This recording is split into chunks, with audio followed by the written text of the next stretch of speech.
Hello, ಯಾರು? ನಾನು ಸೂರ್ಯ ರಾಜಶೇಖರ್ ಮಾತಾಡ್ತಿರೋದು. ಓ, MLA ಸೂರ್ಯ ಸರ್, ಹೇಳಿ ಸರ್. ನಾನೀಗ MLA ಸೂರ್ಯ ರಾಜಶೇಖರ್ ಆಗಿ ಮಾತಾಡ್ತಿಲ್ಲ, ಸಾಕ್ಷಿ ತಂದೆ ಆಗಿ ಮಾತಾಡ್ತಾ ಇದ್ದೀನಿ. ಹಾಂ, ಹೇಳಿ ಸರ್, ಏನು ವಿಷಯ? ಸಾಕ್ಷಿ ನಿನ್ನೆ ಸಂಜೆ ಸೂಸೈಡ್ ಅಟೆಂಪ್ಟ್ ಮಾಡಿದ್ದಾಳೆ. ನಿಮಗೇನಾದರೂ ವಿಷಯ ಗೊತ್ತಾಯ್ತಾ? ಓ ಮೈ ಗಾಡ್, ಹೌದಾ? ಇಲ್ಲ ಸರ್, ಇಲ್ಲ, ನನಗೆ ವಿಷಯ ಗೊತ್ತಿರಲಿಲ್ಲ. ನೀವು ಹೇಳಿದ್ಮೇಲೆ ಗೊತ್ತಾಗ್ತಿರೋದು ನನಗೆ. ಅವ್ರು ಯಾಕೆ ಹೀಗೆ ಮಾಡ್ಕೊಂಡ್ರು? ಯಾಕೆ ಅಂತ ನನಗೂ ಉತ್ತರ ಗೊತ್ತಿಲ್ಲ. ನಿಮ್ಮ ಹತ್ರ ಉತ್ತರ ಸಿಗ್ಬೋದೇನೋ ಅಂತ ಫೋನ್ ಮಾಡಿದೆ. ಅಂದರೆ ನೀವು ಹೇಳಿದ್ದು ನನಗೆ ಅರ್ಥ ಆಗಲಿಲ್ಲ. ಸಾಕ್ಷಿ ಸೂಸೈಡ್ ಅಟೆಂಪ್ಟ್ ಮಾಡೋಕ್ಕಿಂತ ಮುಂಚೆ ನಿಮ್ಮನ್ನು ಮೀಟ್ ಮಾಡೋಕ್ಕೆ ಬಂದಿದ್ಲು ಅಂತ ಆರ್ತಿ ಅವರು ನನ್ನ ಹತ್ರ ಹೇಳಿದರು. ಹಾಂ, ಹೌದು ಸರ್. ಸಾಕ್ಷಿಯವರು ನಿನ್ನೆ ನನ್ನ ಗೆಸ್ಟ್ ಹೌಸಿಗೆ ಬಂದಿದ್ರು.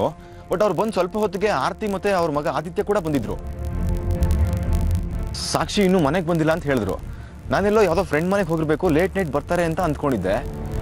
ಬಟ್ ಇದೇನೋ ನೀವು ಫೋನ್ ಮಾಡಿ ಇವಾಗ ಈ ಥರ ಹೇಳ್ತಾ ಇದ್ದೀರಾ. ನನಗೆ ಹೇಗೆ ರಿಯಾಕ್ಟ್ ಮಾಡಬೇಕು ಅಂತ ಗೊತ್ತಾಗ್ತಿಲ್ಲ. ನಿಮಗೆ ಹೀಗೆ ಅನಿಸಿದ್ರೆ ನಾನು ಅವಳ ತಂದೆ, ನನಗೆ ಹೇಗೆ ಅನಿಸಿರ್ಬೇಡ ರಂಜಿತ್ ಅವರೇ. Yes sir, I can understand. But ನನಗೆ ಏನು ಹೇಳಬೇಕು ಅಂತ ಗೊತ್ತಾಗ್ತಿಲ್ಲ. ನೀವು ಸ್ವಲ್ಪ ಕೋಆಪ್ರೇಟ್ ಮಾಡಿದ್ರೆ ಯಾಕೆ ಹೀಗಾಯಿತು ಅಂತ ಉತ್ತರ ಹುಡುಕ್ಬೋದು ರಂಜಿತ್ ಅವರೇ.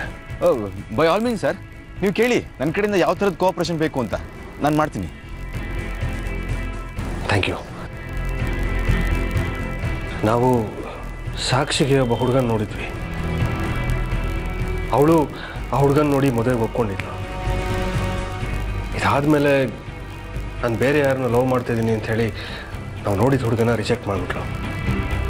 ಅಷ್ಟರಲ್ಲಿ ಸಾಕ್ಷಿ ಮದುವೆ ವಿಷಯನ ನಾನೆಲ್ರಿಗೂ ಹೇಳ್ಕೊಂಬಿಟ್ಟಿದ್ದೆ.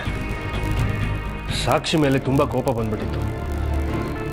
ಆದರೂ ಹೋಗಲಿ ಅಂತ, ನೀನು ಲವ್ ಮಾಡ್ತಿರೋ ಹುಡುಗ ಯಾರು ಅಂತ ಹೇಳು, ಅವನ ಜೊತೆಗೆ ನೀನು ಮದುವೆ ಮಾಡಿಕೊಡ್ತೀವಿ ಅಂತ ಎಷ್ಟು ಕೇಳಿದ್ರು ಅವಳು ಆ ಹುಡುಗನ ಹೆಸರು ಹೇಳಲಿಲ್ಲ.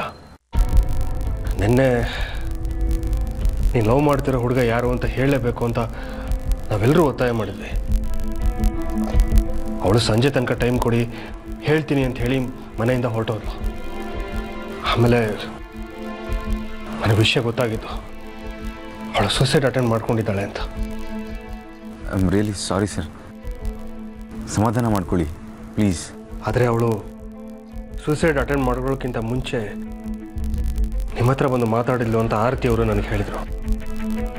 ಈ ವಿಷಯ ನಿಮ್ಗೇನಾದರೂ ಗೊತ್ತಾ? ಸಾಕ್ಷಿ ನಿಮ್ಮನ್ನು ಇಷ್ಟಪಡ್ತಿಲ್ಲ.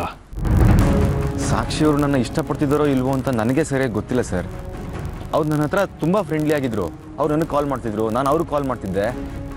ಆದರೆ ನಾನು ಮಾತ್ರ ಅವ್ರನ್ನ ನಿಜವಾಗ್ಲೂ ಲವ್ ಮಾಡ್ತಿದ್ದೆ ಸರ್. ಅವ್ರಿಗೆ ಈ ವಿಷಯ ಹೇಳೋಣ ಅಂತಲೇ ಅಂದ್ಕೊಂಡಿದ್ದೆ. ಆದರೆ ಅವ್ರು ಇದ್ದಕ್ಕಿದ್ದ ಹಾಗೆ ಬಂದು ನಾನು ಕಾರ್ತಿಕ್ನ ಮದುವೆ ಆಗ್ತಿದ್ದೀನಿ, ಇನ್ಮೇಲೆ ನನಗೆ ಫೋನ್ ಮಾಡಬೇಡಿ ನೀವು, ನಾನು ನಿಮ್ಗೆ ಫೋನ್ ಮಾಡಲ್ಲ ಅಂತ ಹೇಳಿದ್ರು. ನಂಗೆ ತುಂಬ ಬೇಜಾರಾಗೋಯ್ತು ಸರ್. ಬಟ್ ನೀವು ತೊಗೊಂಡ್ರೋ ಡಿಸಿಷನ್ ಕರೆಕ್ಟಾಗಿದೆ, ಹಾಗೆ ಮಾಡಿ ಅಂತ ಹೇಳಿದೆ. ಇನ್ಫ್ಯಾಕ್ಟ್ ಅವ್ರು ಹೋದ್ಮೇಲೆ ನಾನು ತುಂಬ ಹೊತ್ತು ಅಳ್ತಾ ಇದ್ದೆ ಸರ್. ಮದುವೆ ಆದರೆ ಸಾಕ್ಷಿನೇ ಆಗೋದು ಅಂತ ಅಂದ್ಕೊಂಡಿದ್ದು ನನಗೆ ಅವರು ನನ್ನ ಮರ್ತುಬಿಡಿ ಅಂದಿದ್ದು ಹಾರ್ಟ್ ಬ್ರೇಕಿಂಗ್ ನ್ಯೂಸ್ ಸರ್. ನಿಜ ಹೇಳಬೇಕು ಅಂದರೆ ನಾನು ಸೂಸೈಡ್ ಮಾಡ್ಕೊಳ್ಳೋಣ ಅಂತ ಅನಿಸೋಷ್ಟು ಬೇಜಾರಾಗೋಯ್ತು ನನಗೆ. ಅಷ್ಟು ಹಚ್ಕೊಂಡಿದ್ದೆ ಸರ್ ಅವ್ರನ್ನ ನಾನು.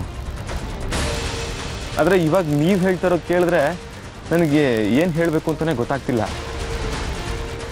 ಸರ್.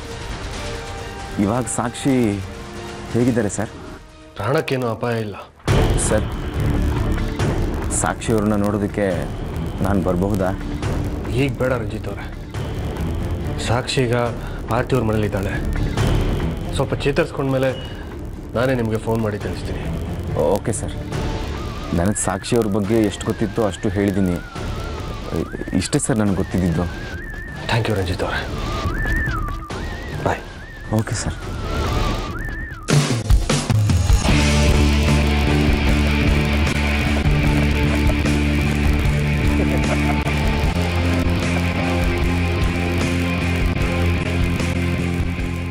ಇವಾಗ ನಾನು ಹೇಳಿದ್ದನ್ನು ಆ ಸೂರ್ಯ ನಂಬಿರ್ತಾನೆ. ಅವ್ನು ನಂಬಿದ್ರೆ ಮಾತ್ರ ನಾನು ಬಚಾವು. ಇಲ್ಲಿದ್ರೆ ಎಲ್ರಿಗೂ ನನ್ನ ಬಗ್ಗೆ ಡೌಟ್ ಬಂದ್ಬಿಡುತ್ತೆ. ಮೊದಲೇ ನನ್ನ ಮಗ ಆರ್ಯನ್ಗೆ ನಾನು ಕಂಡ್ರೇ ಆಗಲ್ಲ. ಅವನ ಕೈಗೆ ಏನಾದರೂ ನಾನು ಸಿಕ್ಕಾಕೊಂಡ್ಬಿಟ್ರೆ ನನ್ನ ಕತೆ ಮುಗಿಸ್ಬಿಡ್ತಾನೆ. ಅಪ್ಪ ದೇವರೇ, ನಾನು ಹೇಳಿದ್ದನ್ನ ಸೂರ್ಯ ಮತ್ತು ಅವನ ಮನೆಯವರು ನಂಬು ಹಾಗೆ ಮಾಡಪ್ಪ ಪ್ಲೀಸ್.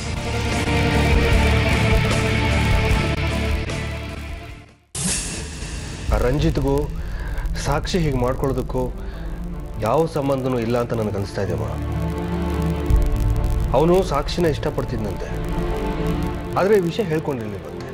ಹಾಗಿದ್ರೆ ಸಾಕ್ಷಿ ಇಷ್ಟಪಡ್ತಿರೋ ಹುಡುಗ ರಂಜಿತ್ ಅಲ್ವಾ ಡ್ಯಾಡ್? ರಂಜಿತ್ ಮಾತು ಕೇಳಿದ್ರೆ ಹಾಗೆ ಅನಿಸ್ತಿಲ್ಲ ಕಣೋ ನನಗೆ. ಆ ರಂಜಿತ್ ಮಾತನ್ನ ಹೇಗೆ ನಂಬೋದು ಡ್ಯಾಡ್?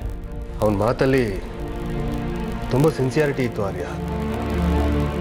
ಸಾಕ್ಷಿ ಹೀಗಾಗಿದೆ ಅಂದಾಗ ಅವನ ಮಾತಲ್ಲಿ ತುಂಬ ಕಾಳಜಿ ಇತ್ತು. ಹಾಗಿದ್ರೆ ನೆನ್ನೆ ಸಾಯಂಕಾಲ ಸಾಕ್ಷಿ ಅವ್ನ ಮನೆ ಹತ್ರ ಹೋಗಿರ್ಲಿಲ್ವಾ? ಹೋಗಿದ್ಲಂತೆ. ಅವರಿಬ್ಬರ ಮಧ್ಯೆ ಏನು ಮಾತಾಯ್ತಂತೆ ಡ್ಯಾಡ್? ರಂಜಿತ್ ಹೇಳಿದ ಪ್ರಕಾರ ಅವರಿಬ್ರು ತುಂಬ ಫ್ರೆಂಡ್ಲಿ ಆಗಿದ್ರಂತೆ. ಆಗಾಗ ಫೋನಲ್ಲಿ ಮಾತಾಡ್ಕೋತಾ ಇದ್ರಂತೆ. ನನ್ನೇ ಸಾಕ್ಷಿ ರಂಜಿತ್ ಹತ್ರ ಹೋಗಿ ನಾನು ಕಾರ್ತಿಕ್ನ ಮದುವೆ ಆಗ್ತಾ ಇದ್ದೀನಿ, ಇನ್ಯಾವತ್ತೂ ನೀವು ನನಗೆ ಫೋನ್ ಮಾಡಬೇಡಿ ಅಂತ ಹೇಳಿದ್ದಂತೆ. ಅಷ್ಟು ಹೇಳಿ ಹೊರಟೋದ್ಲು ಅಂತ ಅವ್ನು ಹೇಳ್ದ. ನನಗೇನೋ ಒಂದು ಅರ್ಥನೇ ಆಗ್ತಾ ಇಲ್ಲ ಸೂರ್ಯ. ಕಾರ್ತಿಕ್ನ ಮದುವೆ ಮಾಡ್ಕೋತಾ ಇದ್ದೀನಿ, ನೀವು ನನಗೆ ಇನ್ಮೇಲೆ ಫೋನ್ ಮಾಡಬೇಡಿ ಅಂತ ರಂಜಿತ್ ಕೇಳಿದ್ಮೇಲೆ ಅವಳು ಆತ್ಮಹತ್ಯೆಗೆ ಪ್ರಯತ್ನ ಯಾಕೆ ಮಾಡಬೇಕಾಗಿತ್ತು? ಅದೇ ನನಗೂ ಅರ್ಥ ಆಗ್ತಿಲ್ಲಮ್ಮ. ಸಾಕ್ಷಿ ನಮ್ಮಿಂದ ತುಂಬ ವಿಷಯ ಮುಚ್ಚಿಟ್ಟಿದ್ದಾಳೆ ಅನ್ಸುತ್ತೆ. ರಂಜಿತ್ ಜೊತೆ ಕ್ಲೋಸ್ ಆಗಿದ್ದ ವಿಷಯ ನಮ್ಗೆ ಗೊತ್ತೇ ಇಲ್ಲ ನೋಡಿ. ರಂಜಿತ್ ಪೂರ್ತಿ ನಿಜ ಹೇಳ್ತಿದ್ದಾನಂತ ಏನು ಗ್ಯಾರಂಟಿ? ಅವ್ನು ಸುಳ್ಳು ಹೇಳ್ತಿರ್ಬೋದಲ್ವಾ? ಸುಳ್ಳು ಹೇಳೋದಕ್ಕೆ ಏನೋ ಇದೆ. ಅವನೇ ಹೇಳಿದ್ನಲ್ಲ, ಸಾಕ್ಷಿನ ನಾನು ಇಷ್ಟಪಡ್ತಿದ್ದೆ ಆದರೆ ಹೇಳ್ಕೊಂಡಿರ್ಲಿಲ್ಲ ಅಂತ. ಇನ್ನು ಮುಚ್ಚಿಡೋದಂಥದ್ದು ಏನಿದೆ? ಹೌದು ಆರ್ಯ, ಸಾಕ್ಷಿ ನನ್ನ ಮುಂದೆನೇ ಎಷ್ಟೋ ಸಲ ರಂಜಿತ್ ಜೊತೆ ಫೋನಲ್ಲಿ ಮಾತಾಡಿದಾಳೆ. ಆದರೆ ಒಬ್ಬ ಫ್ರೆಂಡ್ ಜೊತೆ ಮಾತಾಡೋಂಗೆ ಮಾತಾಡಿದಾಳೆ ಅಷ್ಟೇ. ಸಾಕ್ಷಿ ಯಾರನ್ನೂ ಇಷ್ಟಪಡ್ತಿರ್ಲಿಲ್ಲ ಅಂದರೆ ನಮ್ಮ ಹತ್ರ ಯಾಕೆ ಸುಳ್ಳು ಹೇಳಬೇಕಿತ್ತು? ಅದು ಬೇರೆ ನನ್ನ ಮೇಲೆ ಆಣೆ ಮಾಡಿ ಹೇಳಿದ್ರು ಡ್ಯಾಡ್. ಅವಳು ಆತ್ಮಹತ್ಯೆಗೆ ಪ್ರಯತ್ನ ಮಾಡಿದ್ಲು ಅಂದರೆ ಅವಳ ಮನಸ್ಸಿಗೆ ತುಂಬ ನೋವಾಗಿರೋಂಥದ್ದೇನೋ ಆಗಿರ್ಬೋದು. ನನಗನ್ಸೋ ಪ್ರಕಾರ ಅವಳು ಯಾರನ್ನೂ ಲವ್ ಮಾಡ್ತಿರ್ಲಿಲ್ಲ ಅನ್ಸುತ್ತಮ್ಮ. ಹಾಗೇನಾದರೂ ಇದ್ದಿದ್ರೆ ಆರತಿ ಅವ್ರಿಗೆ ವಿಷಯ ಹೇಳಿರೋಳು. ಅವ್ರಿಗೂ ಈ ವಿಷಯ ಗೊತ್ತಿಲ್ಲ ಅಂದರೆ ಮದುವೆನ ಅವಾಯ್ಡ್ ಮಾಡೋದಕ್ಕೆ ಈ ರೀತಿ ಮಾಡಿದಾಳೆ ಅನ್ಸುತ್ತೆ. ಮತ್ತೆ ನಿನ್ನೆ ರಾತ್ರಿ ಆರತಿ ಅಮ್ಮ ರಂಜಿತ್ ಗೆಸ್ಟ್ ಹೌಸ್ಗೆ ಹೋಗಿ ಬಂದ್ಮೇಲೆ ಫೋನ್ ಮಾಡಿದ್ರಲ್ಲ ಡ್ಯಾಡ್, ಆಗ ಸಾಕ್ಷಿ ರಂಜಿತ್ ಒಬ್ರನ್ನೊಬ್ರು ಪ್ರೀತಿಸ್ತಿದ್ದಾರೆ ಅಂತ ಹೇಳಿರ್ಬೇಕಲ್ವಾ? ಅವಳು ತುಂಬ ಕನ್ಫ್ಯೂಸ್ ಆಗಿದ್ಲು ಆರ್ಯ. ಮದುವೆ ತಪ್ಪಿಸೋದಕ್ಕೆ ರಂಜಿತ್ನ ಹೆಲ್ಪ್ ಕೇಳೋದಕ್ಕೂ ಅಲ್ಲಿಗೆ ಹೋಗಿರ್ಬೋದು ಅಲ್ವಾ. ಅವಳಿಗೆ ಓದಬೇಕು ಅಂತ ತುಂಬ ಆಸೆ ಇತ್ತು. ಓದು ಮುಗಿದ ಮೇಲೆ ಮದುವೆ ಆಗ್ತೀನಿ ಅಂತ ಹೇಳಿದ್ಲು. ನಾವ್ಯಾರೂ ಅದನ್ನು ಅರ್ಥ ಮಾಡ್ಕೊಂಡಿಲ್ಲ. ನಮ್ಮ ಬಲವಂತಕ್ಕೆ ಹುಡುಗನ ನೋಡೋದಕ್ಕೆ ಒಪ್ಕೊಂಡ್ರು. ಅವಳು ಬೇರೆ ಯಾರನ್ನೂ ಇಷ್ಟಪಡ್ತೀನಿ ಅಂದಾಗ ಅವಳನ್ನು ಕೂರಿಸ್ಕೊಂಡು ಸಮಾಧಾನವಾಗಿ ಮಾತಾಡಬೇಕಿತ್ತು. ಅದು ಬಿಟ್ಟು ನಾನು ಅವಳ ಕೆನ್ನೆಗೆ ಹೊಡೆದುಬಿಟ್ಟೆ. ಅವಳಿಗೆಷ್ಟು ಅವಮಾನ ಆಗಿರ್ಬೋದು ಅಲ್ವಾ. ಕೆಲವು ಸಲ ಯಾವುದೋ ಒಂದು ಚಿಕ್ಕ ಕಾರಣಕ್ಕೆ ಜನ ಸೂಸೈಡ್ ಮಾಡ್ಕೋತಾರೆ. ಸಾಕ್ಷಿ ಸೂಸೈಡ್ ಮಾಡ್ಕೊಳ್ಳೋದಕ್ಕೆ ನಾವೆಲ್ಲರೂ ಕಾರಣ ಆದ್ವಿ ಅಂತ ಅನ್ಸುತ್ತೆ. ನಮ್ಮನ್ನೆಲ್ಲ ಅವಳು ತುಂಬ ಪ್ರೀತಿಸ್ತಾ ಇದ್ಲು. ನಾವ್ಯಾರೂ ಅರ್ಥ ಮಾಡ್ಕೊಂಡಿಲ್ಲ.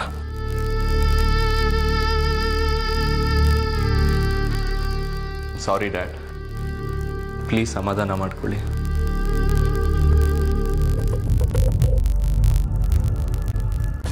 ಸರ್, ಇವತ್ತು ನಿಮ್ಮ ಕಾನ್ಸ್ಟಿಟ್ಯೂಯೆನ್ಸಿಯಲ್ಲಿ ಕಾರ್ಯಕರ್ತರ ಮೀಟಿಂಗ್ ಇದೆ 12 ಗಂಟೆಗೆ. ಗೊತ್ತಿದೆ. ನಾನು ಡೈರೆಕ್ಟಾಗಿ ಅಲ್ಲಿ ಬಂದ್ಬಿಡ್ತೀನಿ. ನಾನು ನಿಮ್ಮ ಜೊತೆ ಬರ್ತೀನಿ. ಬೇಡ, ನೀನು ಆಮೇಲೆ ಅಲ್ಲಿಗೆ ಬಂದ್ಬಿಡು. ನಾನು ಬೇರೆ ಕಡೆ ಹೋಗಬೇಕು. ಕೆಲಸ ಮುಗಿಸ್ಕೊಂಡು ಆಮೇಲೆ ಬರ್ತೀನಿ. ಎಲ್ಲಿಗೆ ಹೋಗ್ತಿದ್ದೀರಾ ಅಂತ ಕೇಳ್ಬೋದಾ ಸರ್? ನಾನು ಸಾಕ್ಷಿ ನೋಡೋದಕ್ಕೆ ಆರತಿ ಅವ್ರ ಮನೆಗೆ ಹೋಗ್ತಾ ಇದ್ದೀನಿ. ಸಾಕ್ಷಿ ನೋಡೋಕ್ಕಾದ್ರೆ ನಾನು ಬರ್ತೀನಿ ಸರ್. ಬೇಡ, ನನಗೆ ಪರ್ಸ್ನಲಾಗಿ ಮಾತಾಡೋದಿದೆ. ನೀನು ಬಂದರೆ ಮಾತಾಡೋಕ್ಕಾಗಲ್ಲ.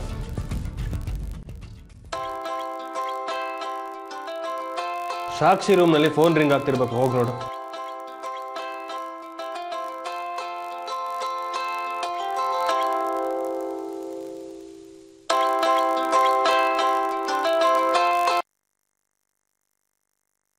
ಹಲೋ ಹಲೋ ಸಾಕ್ಷಿ, ತುಂಬ ಥ್ಯಾಂಕ್ಸ್ ನನ್ನ ವಿಷಯ ನೀನು ಯಾರ ಹತ್ರನೂ ಹೇಳ್ದೆ ಇರೋದಕ್ಕೆ. ನಾನು ನಿನ್ನ ಹತ್ರ ಆ ಥರ ಯಾಕೆ ನಡ್ಕೊಂಡೆ ಅಂತ ಕಾರಣ ನಿನಗೆ ಗೊತ್ತಾಗಿದೆ ಅಂತ ಅಂದ್ಕೊಂಡಿದ್ದೀನಿ.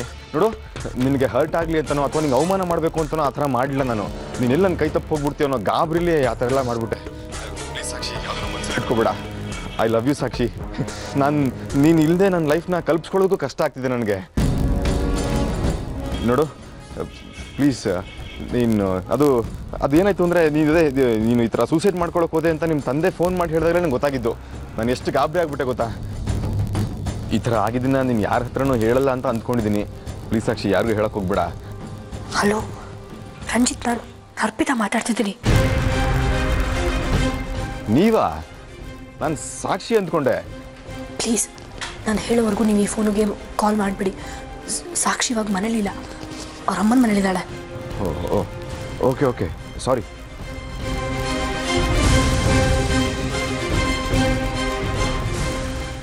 ಯಾರದ್ದು ಫೋನು? ಅದು ಕಸ್ಟಮರ್ ಕೇರ್ದು. ಕೊಡಿಲ್ಲ ನೋಡ.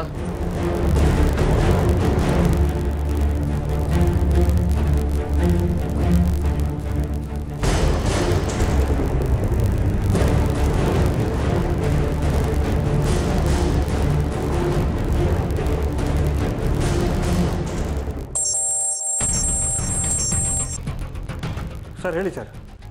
ಹಾಂ 11:15 ಬಂದ್ಬಿಡ್ತೀನಿ ಸರ್. ಆ ಫೈಲನ್ನು ಚೆಕ್ ಮಾಡ್ತಾ ಇದ್ದೀನಿ. ಒಂದು ನಿಮಿಷ ಸರ್, 11:15 ಅಷ್ಟೊತ್ತಿಗೆ ಅಲ್ಲಿ ಬಂದ್ಬಿಡ್ತೀನಿ. ಹಾಂ ಹಾಂ ಹೇಳಿ ಸರ್. ಹಾಂ ಶ್ಯೂರ್ ಸರ್.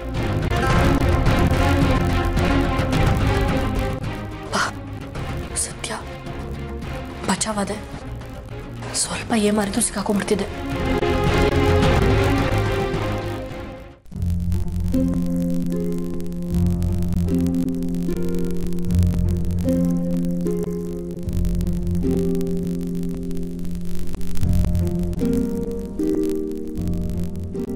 ಪುಟ್ಟು ಮಗು ಮಲಗ್ದಾಗ ಕಾಣಿಸ್ತಾ ಇದೆ ನಿನ್ನ ಮುಖ.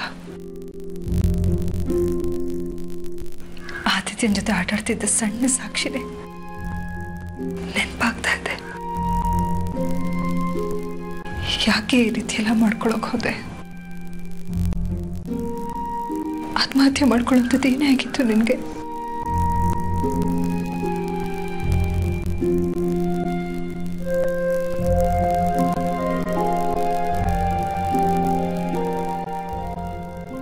ಪುಟ್ಟ ರೆಸ್ಟ್ ತಗೋ, ನಾನು ಸ್ಕೂಲಿಗೆ ಹೋಗ್ಬಿಟ್ಟು ಬರ್ತೀನಿ. ಓಕೆ?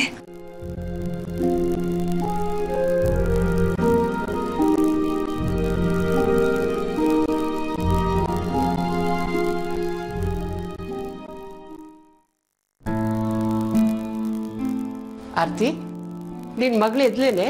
ಇಲ್ಲ ಅಮ್ಮ, ಸಾಕ್ಷಿ ಇನ್ನು ಮಲಗಿದಾಳೆ. ಅವಳಾಗೆ ಹೇಳೋವರೆಗೂ ನೀವು ಅವಳನ್ನ ಎಪ್ಸಕ್ಕೆ ಹೋಗ್ಬಿಡಿ. ಸರಿ ಬಾ. ಹಾಂ, ಮಧ್ಯಾಹ್ನ ಊಟ ಆದಮೇಲೆ ಮಾತ್ರೆ ಕೊಡೋದನ್ನ ಮರಿಬೇಡಿಮ್ಮ. ಆರ್ತಿ, ಅದ್ರ ಬಗ್ಗೆ ನೀನು ಏನು ಯೋಚನೆ ಮಾಡಬೇಡ. ಆರಾಮಾಗಿ ಸ್ಕೂಲಿಗೆ ಹೋಗ್ಬಿಟ್ಟು ಬಾ. ಸರಿಮ್ಮ.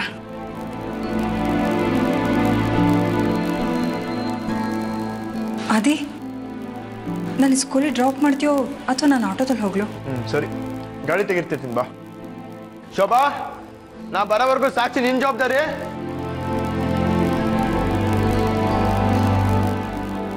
ಅಮ್ಮ ಅಮ್ಮ,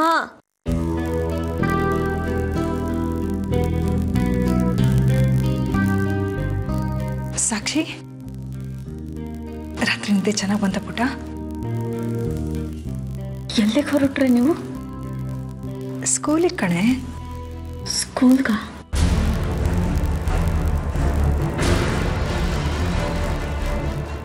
ಸಾಕ್ಷಿ, ನಿನ್ನೆ ಬೇರೆ ನಾನು ಸ್ಕೂಲಿಗೆ ಹೋಗಲಿಲ್ಲ. ಮಕ್ಕಳಿಗೆ ಎಕ್ಸಾಮ್ಸ್ ಬೇರೆ ಹತ್ತಿರ ಬರ್ತಾ ಇದೆ, ಅವ್ರನ್ನೆಲ್ಲ ಪ್ರಿಪೇರ್ ಮಾಡಬೇಕಲ್ವಾ.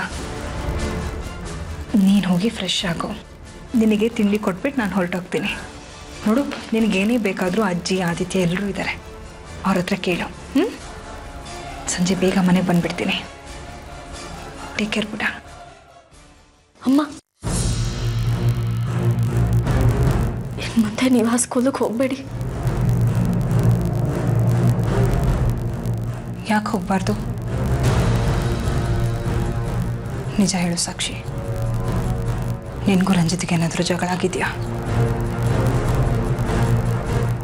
ಇಲ್ಲಮ್ಮ, ಹಾಗೇನಿಲ್ಲ. ಮತ್ತೆ ಯಾಕೆ ನಿನ್ನ ಕಣ್ಣಲ್ಲಿ ನೀರು? ಹಾಗೇನಿಲ್ಲಮ್ಮ. ಯಾಕೆ ಸ್ಕೂಲಿಗೆ ಹೋಗ್ಬಿಡಿ ಅಂತ ಹೇಳ್ತಾ ಇದೆಯಾ? ಅದು ನೀವು ನನ್ನ ಜೊತೆ ಇರಬೇಕು ಅಂತಲ್ವಾ ನಾನು ಇಲ್ಲಿಗೆ ಬಂದಿರೋದು. ನೀವು ನನ್ನನ್ನು ಬಿಟ್ಟು ಹೋದರೆ ನನಗೆ ಬೇಜಾರಾಗುತ್ತಲ್ವಾ? ಅಟ್ಲೀಸ್ಟ್ ನಾನು ಎಲ್ಲಿ ಇರೋ ಅಷ್ಟು ದಿನನಾದರೂ ನನ್ನ ಜೊತೆ ಇರಿ. ಅಯ್ಯೋ ಹುಚ್ಚಿ, ಅಷ್ಟಕ್ಕೆಲ್ಲ ಅಳ್ತಾರಾನೆ. ನಾನು ನಿನ್ನ ಜೊತೆಲೇ ಇರ್ತೀನಿ. ಆದರೆ ನಾನೀಗ ಸ್ಕೂಲಿಗೆ ಹೋಗಿ ಲೀವ್ ಲೆಟ್ರ್ ಕೊಟ್ಟು ಬರಬೇಕು. ಅದಕ್ಕಾದರೂ ಪರ್ಮಿಷನ್ ಕೊಡ್ತೀಯಾ?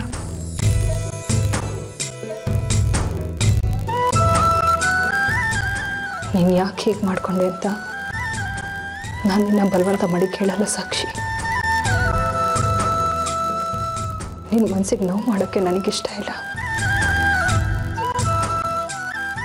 ನಿನಗೆ ಯಾವಾಗ ಹೇಳಬೇಕು ಅನ್ಸುತ್ತೋ ಆಗ ಹೇಳು.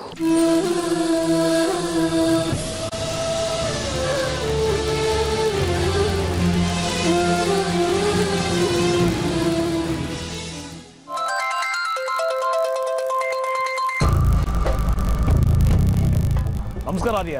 ನಮಸ್ಕಾರ ಸರ್. ನಿಮ್ಮ ಅಕ್ಕ ಸಾಕ್ಷಿ ಸೂಸೈಡ್ ಮಾಡ್ಕೊಳಕ್ಕೆ ಹೋಗಿದ್ರಂತೆ. ಹವಿಷಿ ನಾವು ಈಗ ಪರವಾಗಿಲ್ಲ ಸರ್, ಸ್ಲೋ ಆಗಿ ರಿಕವರ್ ಆಗ್ತಿದ್ದಾಳೆ. ನಿಮ್ಮ ತಂದೆ ಮೊನ್ನೆ ಫೋನ್ ಮಾಡಿದ್ರು, ಸಾಕ್ಷಿ ಗಂಡು ಗೊತ್ತಾಗಿದೆ, ಇಷ್ಟರಲ್ಲೇ ಮದುವೆ ಫಿಕ್ಸ್ ಆಗುತ್ತೆ, ಅವಳು ಒಪ್ಕೊಂಡಿದ್ದಾಳೆ ಅಂತ ಹೇಳಿದ್ರು. ಈಗ ನೋಡಿದ್ರೆ ಹೀಗಾಗ್ಬಿಟ್ಟಿದೆ ಅಲ್ಲ. ಹ್ಞೂ ಸರ್, ನಮಗೂ ಅದೇ ಶಾಕ್ ಆಗಿರೋದು. ನಾನು ನೋಡಿದ ಹಾಗೆ ಸಾಕ್ಷಿ ತುಂಬ ಒಳ್ಳೆ ಹುಡುಗಿ, ತುಂಬನೇ ನಗ್ನಗ್ತಾ ಇರೋ ಹುಡುಗಿ ಅಲ್ಲ. ಹೀಗೆ ಮದುವೆಗೆ ಒಪ್ಕೊಂಡ್ಬಿಟ್ಟು ಈ ಥರ ಯಾಕೆ ಮಾಡ್ಕೊಂಡ್ಳು ಅವಳು? ಏನಾಗಿತ್ತು ಅವಳಿಗೆ? ಅದೇ ಸರ್, ನಮಗೂ ಏನು ಅರ್ಥನೇ ಆಗ್ತಿಲ್ಲ. ಮನೆಯವರೆಲ್ಲರೂ ಈ ವಿಷಯದ ಬಗ್ಗೆ ಸಾಕ್ಷಿನ ಕೇಳಿದ್ರೆ ಅವಳು ಬಾಯೇ ಬಿಡ್ತಿಲ್ಲ. ನಾನು ಎಷ್ಟೋ ರೀತಿ ಕೇಳಕ್ಕೆ ಟ್ರೈ ಮಾಡಿದೆ, ಬಟ್ ಎಲ್ಲಿ ಡಿಸ್ಟರ್ಬ್ ಆಗ್ತಾಳು ಅಂತ ನಾವು ಸುಮ್ಮನೆ ಆಗಿಬಿಟ್ವಿ. ಕರೆಕ್ಟ್. ಇದು ತುಂಬ ಸೆನ್ಸಿಟಿವ್ ಆದ ವಿಷಯ. ಇದನ್ನು ತುಂಬ ಕೇರ್ಫುಲ್ಲಾಗಿ ಹ್ಯಾಂಡಲ್ ಮಾಡಬೇಕು. ಆರ್ಯ, ನಿಮ್ಮ ಅಕ್ಕ ಸಾಕ್ಷಿ ಮೇಲೆ ಈ ಹಿಂದೆ ಒಮ್ಮೆ ಆಸಿಡ್ ಅಟ್ಯಾಕ್ ಆಗಿತ್ತಲ್ವಾ? ಹೌದು ಸರ್, ಬಂಡೆರಾಮ ಅನ್ನೋನು ಆಸಿಡ್ ಹಾಕಕ್ಕೆ ಟ್ರೈ ಮಾಡಿದ್ದ. ಅಷ್ಟರಲ್ಲೇ ನಮ್ಮ ಅಣ್ಣ ಆದಿತ್ಯ ಸಾಕ್ಷಿನ ಸೇವ್ ಮಾಡ್ದ. ಆರ್ಯ, ನಿಮಗೂ ನಿಮ್ಮ ತಂದೆಗೂ ಸೊಸೈಟಿಲಿ ತುಂಬ ಒಳ್ಳೆ ಹೆಸರಿದೆ. ಅಷ್ಟೇ ಜನ ಶತ್ರುಗಳು ಇದ್ದಾರೆ. ನಿಮಗೆ ಡೈರೆಕ್ಟಾಗಿ ತೊಂದರೆ ಕೊಡೋಕ್ಕಾಗದೆ ನಿಮ್ಮ ಸಿಸ್ಟರಿಗೆ ತೊಂದರೆ ಕೊಟ್ಟು ನಿಮ್ಮನ್ನು ಬ್ಲ್ಯಾಕ್ಮೇಲ್ ಮಾಡ್ತಿರ್ಬೋದಾ? ಹೇಳೋಕ್ಕಾಗಲ್ಲ ಸರ್, ಆ ಚಾನ್ಸು ಇರ್ಬೋದು. ಆದರೆ ನಮ್ಮನೇಲಿ ಲವ್ ಫೇಲಿಯರ ಕಾರಣ ಅಂತ ಅಂದ್ಕೊಂಡಿದ್ದೀವಿ. ಓ, ಐ ಸಿ. ನಿಮ್ಮ ಸಿಸ್ಟರ್ ಯಾರನ್ನಾದ್ರೂ ಲವ್ ಮಾಡ್ತಾಯಿದ್ರಾ? ಹ್ಞೂ ಸರ್, ನಾವು ತೋರಿಸಿದ ಹುಡುಗನ ಒಪ್ಕೊಂಡ್ಮೇಲೆ ಅವಳು ಬೇರೆ ಯಾರನ್ನೋ ಲವ್ ಮಾಡ್ತಿದ್ದೀನಿ ಅಂತ ಹೇಳಿದ್ಲು. ಹೌದಾ? Very strange. ಮತ್ತೆ ಆ ಹುಡುಗನ ಯಾಕೆ ಒಪ್ಕೊಳಕ್ಕೆ ಹೋದ್ರು? ಅದೇ ಗೊತ್ತಾಗ್ತಿಲ್ಲ ಸರ್, ಸ್ವಲ್ಪ ಕಾಂಪ್ಲಿಕೇಟೆಡ್ ಆಗಿದೆ ವಿಷಯ. ಈ ಏಜಿನ ಹೆಣ್ಮಕ್ಳು ಇಂಥದ್ದೊಂದು ನಿರ್ಧಾರ ತಗೋತಾರೆ ಅಂದರೆ ಅದರ ಹಿಂದೆ ಈ ಲವ್ ವಿಷಯ ಇರೋ ಸಾಧ್ಯತೆಗಳು ತುಂಬಾ ಇರುತ್ತೆ. ಆರ್ಯ, ಯಾವುದಕ್ಕೂ ನಿಮ್ಮ ಅಕ್ಕನ ತುಂಬ ಕೇರ್ಫುಲ್ ಆಗಿ ನೋಡ್ಕೊಳ್ಳಿ. ನನ್ನಿಂದ ಯಾವುದೇ ರೀತಿ ಸಹಾಯ ಬೇಕಾದರೂ ಕೇಳಿ. Don't hesitate. Okay? Sure sir, thanks. Arya, ಇನ್ನೊಂದು ವಿಷಯ. ನಿಮ್ಮೇಲೆ ಅಟ್ಯಾಕ್ ಮಾಡಿದ ವೆಹಿಕಲ್ನ ಇನ್ಸ್ಪೆಕ್ಟರ್ ರವಿಕುಮಾರ್ ಮತ್ತು ಟೀಮು ಟ್ರೇಸ್ ಔಟ್ ಮಾಡಿದ್ದಾರೆ. ಹೌದಾ ಸರ್? ಆ ವೆಹಿಕಲ್ ಯಾರ್ದು ಅಂತ ಗೊತ್ತಾಯ್ತಾ? ಸ್ಮಾರ್ಟ್ ಸ್ಕೂಲ್ ಟ್ರಸ್ಟಿ ರಂಜಿತ್ ಅವರದ್ದು. ರಂಜಿತ್? ಆದರೆ ರಂಜಿತ್ ಅವರು ಈ ವೆಹಿಕಲ್ನ ಬಂಡೇರಾಮ್ ಅನ್ನೋರಿಗೆ ಮಾರಿದ್ದೀನಿ, ಅವರು ತನ್ನ ಹೆಸರಿಗೆ ಇದನ್ನು ರಿಜಿಸ್ಟರ್ ಮಾಡ್ಕೊಂಡಿಲ್ಲ ಅಂತ ಹೇಳ್ತಿದ್ದಾರೆ ಅಷ್ಟೇ. ಆರ್ಯ, ನಿಮ್ಮ ಸಿಸ್ಟರ್ ಸಾಕ್ಷಿ ಮೇಲೆ ಈ ಹಿಂದೆ ಆಸಿಡ್ ಅಟ್ಯಾಕ್ ಮಾಡಿದ್ದು ಇದೇ ಬಂಡೇರಾಮ್ ಅಲ್ವಾ? ಹೌದು ಸರ್, ಇದ್ರ ಹಿಂದೆ ರಂಜಿತ್ ಕೈವಾಡ ಇದೆ ಅಂತ ನಾನು ಖಂಡಿತವಾಗ್ಲೂ ಅನ್ನಿಸ್ತಿದೆ ಸರ್. ನನಗೆ ಆಕ್ಸಿಡೆಂಟ್ ಆಗೋ ಹಿಂದಿನ ದಿನ ನಾನು ರಂಜಿತ್ ಸ್ಕೂಲ್ಗೆ ಹೋಗಿ ಅವ್ನಿಗೆ ಬೈದು ವಾರ್ ಮಾಡಿ ಬಂದಿದ್ದೆ. ರಂಜಿತ್ ಕೈವಾಡ ಇದೆ ಅಂತ ನನಗೂ ಅನಿಸ್ತಾ ಇದೆ. ನೋಡಿ, ನೀವು ದುಡುಕಿ ಯಾವ ನಿರ್ಧಾರವನ್ನು ತಗೋಬೇಡಿ. ಆರ್ಯ, ಸರಿಯಾಗಿ ತನಿಖೆ ಮಾಡಿ ಇದರಲ್ಲಿ ರಂಜಿತ್ ಕೈವಾಡ ಇದೆ ಅಂತ ಗೊತ್ತಾದರೆ ಆಗ ಅವ್ರ ಮೇಲೆ ಆ್ಯಕ್ಷನ್ ತಗೊಳ್ಳಿ. Show sir, thank you so much. Okay. Ranjith ಹತ್ರ ಮಾತಾಡಿದರೆ ಇದ್ರ ಬಗ್ಗೆ ಏನಾದರೂ ಗೊತ್ತಾಗ್ಬೋದು. ಈ ಆರ್ತಿ ಟೀಚರ್ ನನ್ನ ಹತ್ರ ಮಾಮೂಲಾಗಿ ಮಾತಾಡಿದ್ರೆ ಸಾಕ್ಷಿ ಏನು ಹೇಳಿಲ್ಲ ಅಂತ ಕನ್ಫರ್ಮ್ ಆಗುತ್ತೆ. ಅವ್ರೇನಾದರೂ ಸ್ವಲ್ಪ ರಾಂಗಾಗಿ ಮಾತಾಡಿದ್ರು ಸಾಕ್ಷಿ ಎಲ್ಲ ಹೇಳ್ಬಿಟ್ಟಿರ್ತಾಳೆ. ಈ ಆರ್ತಿ ಟೀಚರ್ ಒಂದ್ಸಲ ಬಂದು ಮಾತಾಡ್ಕೊಂಡು ಹೋಗಿದ್ರೆ ಸಮಾಧಾನ ಆಗ್ತಿತ್ತು. Excuse me sir. Oh ma'am, ಬನ್ನಿ ಬನ್ನಿ. ನಿಮ್ಮ ಹತ್ರ ಸ್ವಲ್ಪ ಮಾತಾಡಬೇಕಿತ್ತು. ಹೇಳಿ ಮ್ಯಾಮ್, ಏನು ವಿಷಯ? ಸಾಕ್ಷಿ ವಿಷಯ ಮಾತಾಡಬೇಕಿತ್ತು.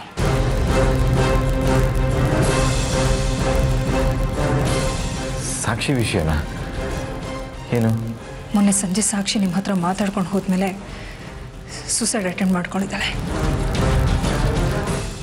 ಹಾಂ, ಅದೇ ಸೂರ್ಯ ಅವರು ಫೋನ್ ಮಾಡಿ ವಿಷಯ ಹೇಳಿದ್ರು. ನಂಗೆ ತುಂಬ ಶಾಕ್ ಆಗೋಯ್ತು ಮೇಡಮ್. ಅಷ್ಟು ಶಾಕ್ ಆದರೂ ನೀವು ಸಾಕ್ಷಿ ನೋಡೋದಕ್ಕೆ ಹಾಸ್ಪಿಟಲಿಗೆ ಬರ್ಬೋದಾಗಿತ್ತಲ್ವಾ? ಅದು ಮೇಡಮ್, ಅದು ಸಾಕ್ಷಿ ಡಿಸ್ಚಾರ್ಜ್ ಆಗಿ ಮನೆಗೆ ಹೋದ್ಮೇಲೆ ಸೂರ್ಯ ಅವ್ರು ನನಗೆ ಫೋನ್ ಮಾಡಿದ್ರು. ಯಾಕಂತೆ ಮೇಡಮ್ ಸಾಕ್ಷಿಯವರು ಹಾಗೆ ಮಾಡ್ಕೊಂಡಿದ್ದು? ಅದನ್ನು ನೀವೇ ಹೇಳಬೇಕು ಸರ್. ನಾನೇನು ಹೇಳಿ ಮೇಡಮ್? ನಾನು ಅವತ್ತೇ ಹೇಳಿದ್ನಲ್ಲ ಮೇಡಮ್ ಏನಾಯಿತು ಅಂತ. ಸಾಕ್ಷಿ ಮನೇಲಿ ಅವಳ ಮದುವೆ ತಯಾರಿ ನಡೀತಾ ಇತ್ತು. ಆದರೆ ಅವಳಿಗೆ ಆ ಹುಡುಗ ಇಷ್ಟ ಇರಲಿಲ್ಲ. ಅವಳು ಬೇರೆ ಯಾರನ್ನೂ ಇಷ್ಟಪಡ್ತಾ ಇದ್ಲು.